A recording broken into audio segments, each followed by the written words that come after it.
3 दिवसानंतर प्रेस घ्यायचं कारण असं की 3 दिवस जरा निकालाचा पूर्ण प्रभाग निहाय अभ्यास करून आपल्या सगळ्यांसमोर काही विषय मला मांडायचे होते. सर्वप्रथम तर आमचे 8 नगरसेवक जे निवडून आले भारतीय जनता पार्टीचे आणि बाकीचे फार थोड्या फरकाने जवळजवळ आमचे 7 ते 8 नगरसेवक हे 200 ते 250च्याच फरकाने त्यांचा पराभव झाला. तर मी जनतेचे मनापासून आभार मानते. आमच्या पक्षाच्या कार्यकर्त्यांचंही मी या ठिकाणी विशेष करून अभिनंदन करेन. अगदी कमी वेळामध्ये मी तर सांगेन 12 दिवसामध्ये एवढं मोठं निवडणुकीचं हे जे युद्ध आहे हे लढायचं काम आमच्या या सर्व सैनिकांनी फील्डवर केलं.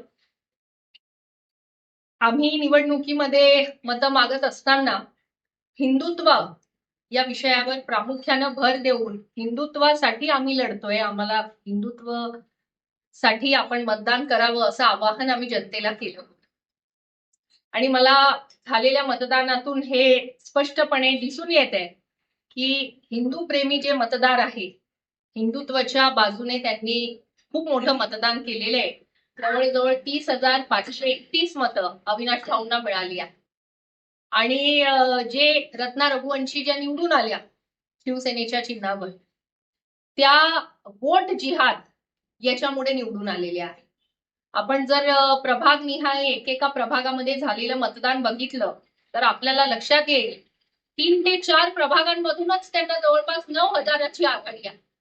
आणि या 3 ते 4 प्रभागांमध्ये जिथून त्यांना 9,000 मतांची आघाडी आहे ते एका विशिष्ट समुदायाचं त्या ठिकाणी मतदान आणि त्यांनी स्पष्ट एकाच बाजूने मतदान केलं ते म्हणजे रत्ना रघुवंशींना.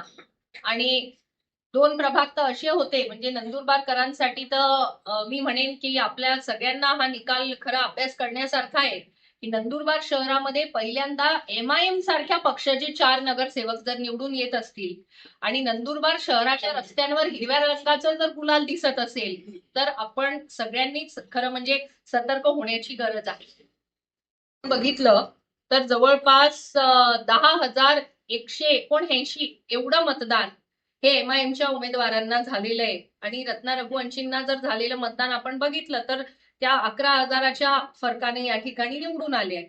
तर याच्यातूनच एक आपल्याला स्पष्ट दिसतंय की एका विशिष्ट समुदायाने या ठिकाणी वोट जिहाद केला आणि भारतीय जनता पार्टीचा उमेदवार निवडून येऊ नये म्हणून काही प्रभागांमध्ये जिथे MIMचे उमेदवार होते आणि तिथे त्या समाजाचं मतदान असताना त्यांनी त्या प्रभागांमध्ये MIMला मतदान न करता चंद्रकांत रघुवंशींच्या उमेदवारांना केले जेणेकरून भारतीय जनता पार्टीचा उमेदवार तिथे निवडून येऊ नये. आणि हे आपल्याला 11 नंबर 13 नंबर 18 नंबर या प्रभागांमध्ये तुम्हाला प्रकर्षाने पाहायला मिळेल. त्यामुळे आम्ही ज्या मुद्द्यावर लोकांकडे मतं मागितले आम्हाला आनंद आहे की लोकांनी आमच्या जे आवाहन होतं त्याला आम्हाला नक्कीच साथ दिलेली आहे आणि आमचे 8 उमेदवार हे निवडून आले.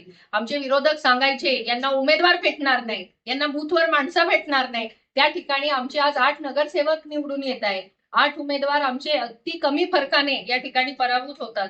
श्याम बापू फक्त 30 मतांनी त्यांचा पराभव झालाय. त्यामुळे आपण जर बघितलं ओव्हरऑल तर नंदुरबार शहराने या ठिकाणी नक्कीच परिवर्तनाचं ठरवलं होतं आणि ते मतदानातून दिसतं पण एका विशिष्ट समुदायाने भारतीय जनता पार्टीला आणि हिंदुत्वाला रोखण्यासाठी वोट जिहाद केला आणि त्यामुळे त्यांनी एकीचकडे मतदान त्यांनी केलं आणि रत्ना रघुवंशी त्या ठिकाणी निवडून आल्या. त्यामुळे मी या ठिकाणी आपल्या सगळ्यांना सांगू इच्छिते की हा जो विजय ते लोक मनवत आहेत चंद्रकांत रघुवंशी किंवा रत्ना रघुवंशी हा त्यांचा विजय नसून हा वोट जिहादचा विजय आहे. आपण हिंदुत्वासाठी लढत होतो, हिंदुत्वासाठी आपण मतं मागत होतो आणि हिंदू वोटर्सनी आम्हाला मोठं मताधिक्य या ठिकाणी दिलेलं आहे.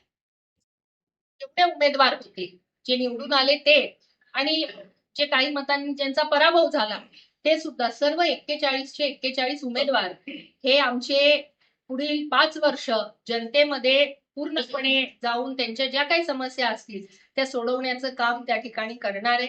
जे निवडून आले आहेत ते सभागृहामध्ये त्या ठिकाणी नक्कीच आपल्या नंदुरबार शहराच्या विविध विषयांवर लढतील आणि जे निवडून येऊ शकले नाही ते पण आपापल्या प्रभागांमध्ये त्या ठिकाणी पुढील 5 वर्ष गावित साहेबांच्या नेतृत्वामध्ये जी काही विकास कामं नंदुरबार शहरामध्ये किंवा नंदुरबार विधानसभेमध्ये गावित साहेब या ठिकाणी सांगतील त्याप्रमाणे त्या ठिकाणी हे सर्व आमचे उमेदवार करणार आहेत. आणि अगदी कमी वेळामध्ये म्हणजे आमचे विरोधक जे आहेत ते तर जवळपास वर्षभरापासून त्यांची नगरपालिकेची तयारी सुरू होती आणि त्यांना वर्षभरापूर्वीपासून तयारी करत असताना त्यांच्या लक्षात आलं की कुठेतरी त्यांची बाजू कमजोर आहे, म्हणून त्यांनी आमच्या पक्षातल्या काही लोकांना त्यांच्याकडे अगदी शेवटच्या निवडणुकीच्या काही दिवसांपूर्वी काहींना त्यांनी प्रवेश दिला आणि प्रवेश दिल्यानंतर पण ज्यांना त्यांनी प्रवेश दिला जर ज्या समुदायाला ते प्रतिनिधी म्हणून काम करताय त्या समाजाचं जर आपण वोटिंग पाहिलं तर आपल्याला लक्षात येईल की त्या समाजाने सुद्धा आमच्या उमेदवारांना त्या ठिकाणी मतदान केलेलं आहे. आज आमचे चौधरी समाजाचे जवळजवळ 5 उमेदवार हे आमचे विजयी झालेले आहे आणि चौधरी समाजाचं जर आपण टोटल मतदान पाहिलं तर 90%च्या आसपास वोटिंग त्या समाजाचं हे अविनाश भाऊ माळी यांना मिळालेलं आहे. त्यामुळे जे आम्हाला सोडून गेले त्यांच्या समाजाने त्यांची साथ न देता भारतीय जनता पार्टीच्या उमेदवारांची साथ दिली. ज्यांनी ज्यांनी नोन अननोन जेवढे फिगर्स आम्हाला ज्यांनी मदत केली त्या सगळ्यांचे मी मनापासून आभार मानते. धन्यवाद.